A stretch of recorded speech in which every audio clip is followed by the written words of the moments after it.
Welcome to the Genius Factory. Enjoy the video. In this video, I will explain how to make bricks with cardboard.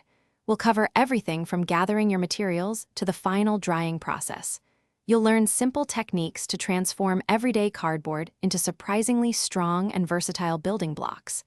Get ready to unleash your creativity and build something amazing with these homemade bricks. Let's get started on this fun and eco-friendly project. To begin, you'll need some basic items. Start by collecting plenty of cardboard, along with a ruler and a utility knife for precise cutting. A strong adhesive, such as wood glue or PVA, is crucial for binding the cardboard fibers.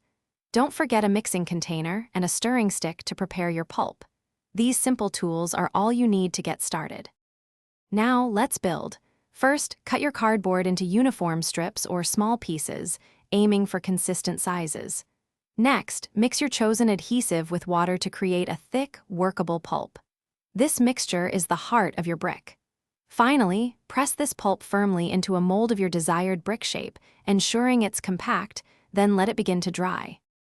The final step is crucial for strong bricks. Allow your cardboard bricks to dry completely, which might take several days depending on humidity and thickness. For added durability and a polished look, consider painting or sealing them once dry. These homemade bricks are perfect for model building, crafts, or even unique home decor. Enjoy your sustainable creations. Thanks for watching. If you found this helpful, don't forget to like and subscribe.